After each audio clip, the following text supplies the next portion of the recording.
तो इसमें दिया गया है आनुवंशिकता और विभिन्नता में एक पीढ़ी से जो है एक पीढ़ी से दूसरी पीढ़ी में जीवों के मूल लक्षणों का संचरण आनुवंशिकता कहलाता है। आनुवंशिकता किसे कहते हैं? आनुवंशिकता किसे कहते हैं? एक पीढ़ी से दूसरी पीढ़ी में जीवों में मूल लक्षणों का संचरण आनुवंशिकता कहलाता है।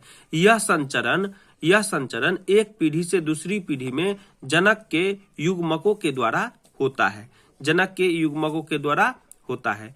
एक ही प्रकार के जनक से उत्पन्न विभिन्न संतानों में कुछ न कुछ अंतर निश्चित रूप में पाया जाता है। एक ही जाति के विभिन्न सदस्य में पाए जाने वाले इन्हीं अंतरों को विभिन्नता कहते हैं। ठीक है, तो इस तरीका से था इसका आंसर। तो 4 नंबर, पोषी स्तर क्या है? पोषी स्तर क्या है? एक आहार श्रृंखला द्वारा इसको समझाइए। पोषी स्तर, पोषी स्तर में दिया गया है इसका आंसर जो आहार श्रृंखला में कई स्तर होते हैं। आहार श्रृंखला में क्या होते हैं? कई स्तर होते हैं तथा हर स्तर पर भोजन ऊर्जा की स्थानांतरण होता है, यानी कि भोजन का जो है ट्रांसफर होता रहता है। आहार श्रृंखला के इन्हीं स्तरों को पोषी स्तर जो है कहते हैं।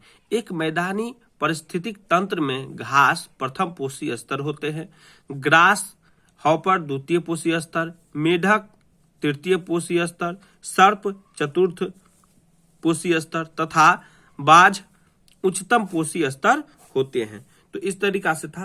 अगला क्वेश्चन जो है 5वां नंबर है, लास्ट क्वेश्चन है, वनों की कटाई। वनों की कटाई का वन जीवों पर क्या प्रभाव पड़ता है? जब वन का कटाई होता है तब वन में जो जीव रहते हैं उस पर क्या प्रभाव पड़ता है? तो इसका आंसर इस तरीका से है।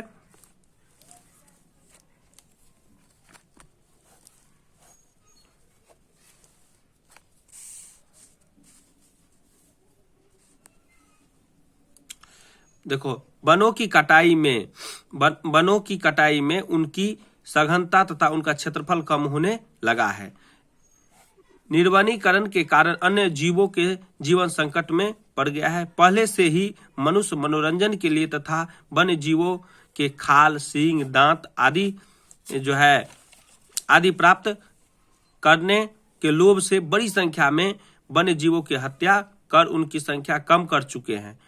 किंतु आजकल जनसंख्या वृद्धि तथा औद्योगिकरण के कारण वनों को तेजी से कटाई हो रही है। निर्वनीकरण के कारण वन्य जीवों के प्राकृतिक आवास समाप्त होते जा रहे हैं। फलतः अनेक वन्य प्राणी जो है लुप्त हो गए हैं तथा अधिकांशतः लुप्त होने की स्थिति में है। देखिए, वन का जो विनाश भी है एक समस्या है। जो वन की जो कटाई होता है उसमें जितने भी जीव जंतु रहते हैं सभी तो अब तो साफ होता जाता है। जैसे आवास, अगर कोई घर बना लिया तो उसके लिए साफ करना है, फर्नीचर के लिए लकड़ी की जरूरी है तो उसके लिए भी काट के एकदम से उसको खत्म करके जो है अपना उपभोग लोग कर लेते हैं। इससे क्या होगा, वन को जो तेजी से जो कटाई होगा उसमें जो भी रहते थे वन में सारा चीज जो है जीव जंतु क्या हो जाएगा, समाप्त हो जाएगा। यही इसका आंसर था। तो अब हम नेक्स्ट वीडियो में फिर हम बनाएंगे। जय हिंद।